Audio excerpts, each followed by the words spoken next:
আজ গণেশ চতুর্থী। গণেশ চতুর্থীর একটা ইতিহাস আছে। গণেশ চতুর্থী আমরা জানি, গণেশকে তো আমরা জানি শিব ও পার্বতীর পুত্র হিসেবে, কিন্তু এই গণেশ বন্দনা আমরা যে কোনো শুভ অনুষ্ঠানের সূচনাতে করে থাকি এবং যে কোনো পুজোর আগে গণেশ পুজো করা হয়। এমনকি পয়লা বৈশাখের দিন কিন্তু গণেশকে দিয়েই শুরু হয়ে যায়, গণেশ বন্দনা দিয়েই শুরু হয় হালখাতা, বছরের প্রথম হালখাতা। যাই হোক, এই গণেশ পুজো নিয়ে কিছু ইতিহাস আছে। গণেশ মহারাষ্ট্রে প্রথম গণেশ পুজো শুরু হয়েছিল, চালু করেছিলেন মারাঠা শিবাজি।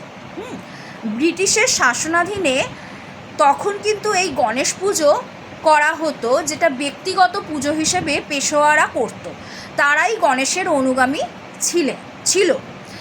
কিন্তু পরবর্তীকালে বাল গঙ্গাধর তিলক তিনি কিন্তু এই গণেশ পুজোকে সর্বজনের মাঝে প্রচার করেন এবং তারপর থেকে গণেশ পুজো রাষ্ট্রীয় পুজো হিসেবে পরবর্তীকালে সবার জন্য এই পুজো পরিচিত হয় গণেশ পুজো হিসেবে। এবং প্রথমে এটা গণেশ চতুর্থী, মহারাষ্ট্রে গণেশ চতুর্থী নামে পরিচিত, এখনও পরিচিত, আগেও ছিল।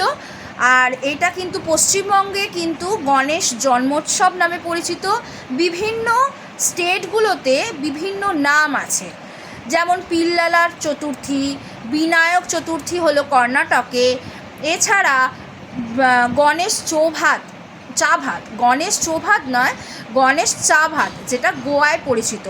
অন্ধ্রপ্রদেশে আরেক ধরনের নাম আছে। বিভিন্ন অঞ্চলে বিভিন্ন নামে গণেশ পুজো হয়ে থাকে। আমাদের পশ্চিমবঙ্গ রাজ্যে গণেশ জন্মোৎসব হিসেবে পালিত হয়। আশা করি আজকের এই তথ্য অনেকের উপকারে আসবে। ধন্যবাদ।